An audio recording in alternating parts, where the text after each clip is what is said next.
बिस्मिल्लाहिर्रहमानिर्रहीम अस्सलाम वालेकुम। आप मेरा यूट्यूब चैनल देख रहे हैं। Welcome to my YouTube channel.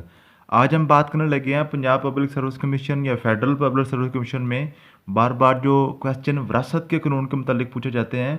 For example कि बीवी का हिस्सा कितना होता है खावंद की प्रॉपर्टी में, अगर औलाद मौजूद है फिर इसका कितना हिस्सा होगा, औलाद की गैर मौजूदगी में बीवी का कितना हिस्सा होगा, बेटे और बेटियां अल्लाह ताला ने दोनों औलादें अता की हुई हैं तो फिर विरासत की तकसीम का फार्मूला क्या होगा, अगर औलाद में सिर्फ बेटियां ही हैं तो फिर विरासत की तकसीम का हिस्सा किस तरह होगा। वैसे तो विरासत का कानून जो है ये एक बहुत लंबा चौड़ा और पेचीदा टॉपिक है, लेकिन हम यहाँ पे सिर्फ वो 3-4 पॉइंट्स ही डिस्कस करेंगे जो हमारे पब्लिक सर्विस कमीशन या एंट्री टेस्ट में बार बार पूछे जाते हैं। ख़ासतौर पे जो नेक्स्ट हमारा FBR का पेपर आने वाला है उसके हवाले से हम बात करने लगे हैं कि पब्लिक सर्विस कमीशन या FBR में या किसी भी डिपार्टमेंट में जब आप जॉब के लिए ये पेपर देने जाते हैं तो उसमें ये वाले क्वेश्चन पूछे जाते हैं। चलते हैं जी अपनी वीडियो की तरफ।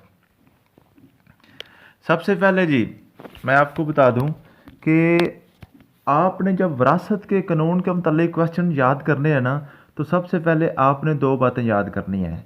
एक क्या जी, एक आपने याद करने हैं जी साहब औलाद, साहब औलाद, और एक दूसरा जी बे औलाद। एक ये दो आपने बातें याद कर लेनी है, साहब औलाद और बे औलाद। साहब औलाद, अगर किसी बंदे की औलाद है और वो फोत हो गया तो उसकी बीवी को उसकी प्रॉपर्टी से मिलेगा 1/8 हिस्सा, यानी कि 8वां हिस्सा। ये उसकी वाइफ की बात हो रही है।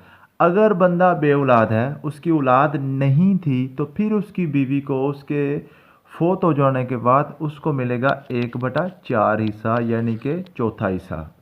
ये आपने बात पक्की याद कर लेना। ये आमतौर पे क्वेश्चन पूछा जाता है कि औलाद की मौजूदगी में बीवी को कौन सा हिस्सा मिलेगा, औलाद की गैर मौजूदगी में बीवी को कौन सा हिस्सा मिलेगा। उसके बाद जी, अगर औलाद में बेटे और बेटियां दोनों मौजूद हैं, बेटे और बेटियां दोनों मौजूद हैं, तो फिर औलाद में किस तरह विरासत की तकसीम होगी। तो जो बेटा होता है ना, बेटा, बेटे के हिस्से होते हैं जी दो हिस्से, दो हिस्से बेटे के होते हैं। ये आपको मैं बाद में समझा देता हूँ एग्जाम्पल के साथ, आपको इसकी क्लियर कट समझ आ जाएगी। और जो बेटी होती है, बेटी का होता है एक हिस्सा, बेटी का एक हिस्सा होता है जी। तो एक बेटा जो होता है, बेटे का हिस्सा बेटी से 2 गुना होता है। अगर बेटी को फॉर एग्जाम्पल 50,000 विरासत में से आ रहा है तो बेटे को मिलेगा 1 लाख। ठीक होगी बात जी। तो बेटे का हिस्सा बेटी से 2 गुना आता है। ये बाद में हम एग्जाम्पल्स करते हैं तो आपको बिल्कुल समझ आ जाएगी कि आपने ये क्वेश्चन किस तरह करने हैं।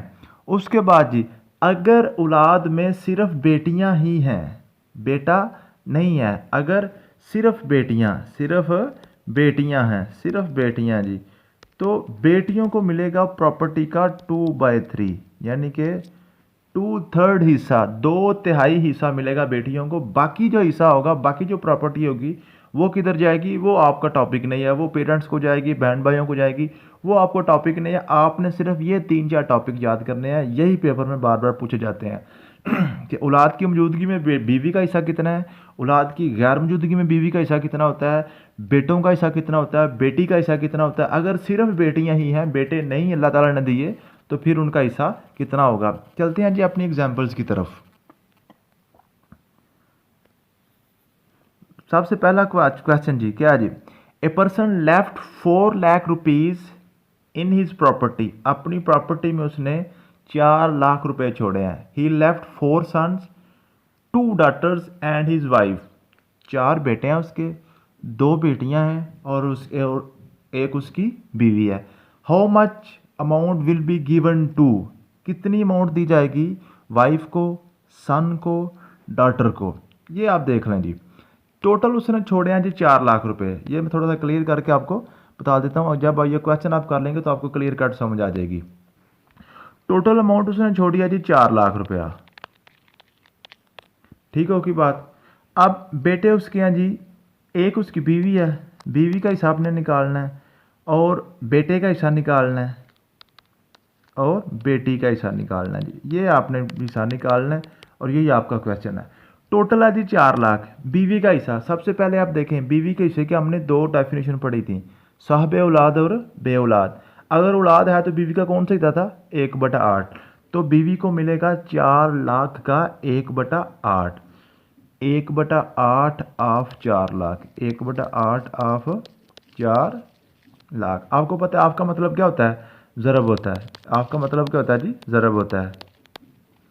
आपको पता है कि पेपर में आपको कैलकुलेटर तो जान कैलकुलेटर तो आपके साथ जाएगा नहीं, तो आपने इसी तरह वहाँ से आप इसको हल कर लेना। अब देखें जी, ये क्या आ जाएगा?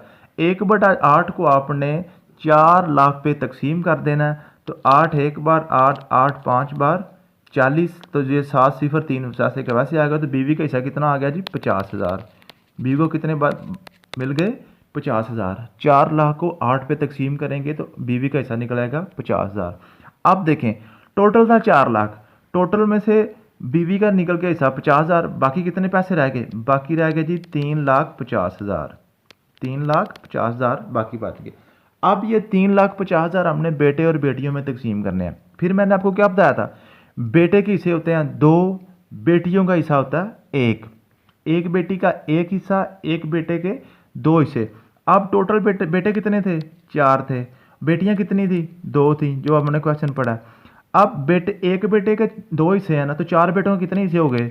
8 हिस्से। और 2 बेटियां थी ना, और एक बेटी का 1 हिस्सा होता है, तो 2 बेटियों के कितने हिस्से हो गए? 2 हो गए। टोटल हिस्से ये कितने हो गए जी? टोटल हिस्से हो गए 10 हिस्से हो गए। टोटल हिस्से 10 हो गए। ये 3,50,000 के हमने 10 हिस्से करने हैं जी। 3,50,000 के हमने 10 हिस्से करने हैं। इसके टोटल हिस्से कितने होंगे? 10। एक हिस्से को होगा जी 35,000। इसको 10 पे तकसीम करेंगे, क्या जवाब आएगा? 35,000। अब इस 35,000 एक हिस्से का बनता है 35,000। बेटे को कितने हिस्से आने हैं? 2 हिस्से। तो 35 को 2 से ज़रा पूरे, आंसर आ गया 70,000। तो एक बेटे को कितना मिल गया?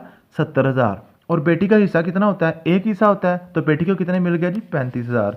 तो 2 बेटियों को 35,000 और 4 बेटों को 70,000 मिल जाएगा। तो यूं 4 लाख पूरे का पूरा तकसीम हो जाएगा। ये था जी ये वाला क्वेश्चन। आप चलते हैं जी नेक्स्ट क्वेश्चन की तरफ। तो बीवी को कितने आ गए जी? 50,000। सन को, बेटे को कितने मिल गए जी? 70,000। और बेटी को कितने मिल गए? 35,000। नेक्स्ट जी, a person left 1 million rupees, he had no child, how much amount will be given to his wife. उसने 1 million rupees यानी कि 10 लाख रुपए छोड़े हैं, तो उसका औलाद कोई नहीं है, बच्चा कोई नहीं है, तो उसकी बीवी को कितने मिलेंगे? तो मैंने क्या आपको बताया था? टोटल इसकी अमाउंट कितनी है जी? इसको थोड़ा क्लियर कर लें। टोटल अमाउंट है 1 million। 1 million, 1 million क्या मतलब है? 10 लाख है जी। ठीक है, 10 लाख रुपए में से आपने निकालना है बीवी का हिस्सा। बीवी का हिस्सा आपको पता, जब औलाद नहीं होती तो बीवी का हिस्सा कौन सा होता है? 1/4। 1/4 किसका? 10 लाख का। किसका जी? 10 लाख का। 10 लाख को 4 पे तकसीम करें, क्या आ जाएगा? 2.5 लाख। ठीक होगी बात। तो बीवी को कौन सा हिस्सा कितना हिस्सा मिल जाएगा जी? 2.5 लाख। नेक्स्ट हम चलते हैं। A person have 2 daughters and assets of 3 million rupees. What will be the inherit amount for each daughter after death of person? एक बंदे का जो एसेट्स हैं, जो उसका माल है, वो 3 मिलियन है। 3 मिलियन यानी कि 30 लाख रुपए हैं उसके जी। 3 मिलियन 03 मिलियन ये उसकी एसेट्स हैं जी। और उसकी बेटियां कितनी हैं जी? 2, सिर्फ बेटियां ही हैं, सिर्फ 2 बेटियां हैं, बेटा कोई नहीं है जी।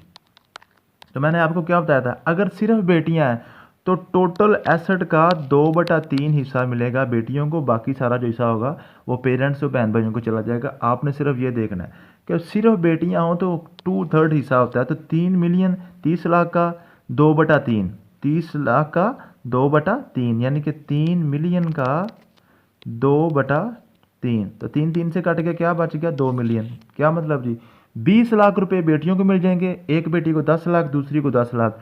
तो 2/3 हिस्सा बेटियों को मिल जाएगा, बाकी जो हिस्सा होगा वो उसके बहन भाइयों और पेरेंट्स को चला जाएगा। ये थी जी हमारी कानून वरासत के हवाले से, जो हमें पेपर्स में आमतौर पर क्वेश्चन पूछे जाते हैं कानून वरासत के बारे में, कि औलाद की मौजूदगी में बीवी का हिस्सा कितना है, औलाद की गैर मौजूदगी में कितना है, बेटे और बेटियां दोनों हैं तो फिर तकसीम का फार्मूला क्या होता है, अगर औलाद में सिर्फ बेटियां ही हैं तो फिर विरासत की तकसीम का हिस्सा क्या होता है। नेक्स्ट वीडियो जो मैं बनाऊंगा इंशाल्लाह ताला, क्योंकि ये मैं ज़्यादातर FBR के पेपर्स के को आजकल टच कर रहा हूँ, तो नेक्स्ट मैं टैक्स के वाले से वीडियो बनाऊंगा कि आपने जो आपका टैक्स है, इनकम टैक्स और जो और सेल्स टैक्स है, कस्टम टैक्स है, और इंटरेस्ट है, सूद का जो होता है, ये निज़ाम किस तरह है, और ये बैंकिंग में किस तरह इसको यूज़ किया जाता है। तो मिलते हैं जी नेक्स्ट वीडियो में। तब तक अगर आपने वीडियो को लाइक नहीं किया तो लाइक कर दें, चैनल को सब्सक्राइब कर लें, और मिलते हैं जी नेक्स्ट वीडियो में। अल्लाह हाफिज़।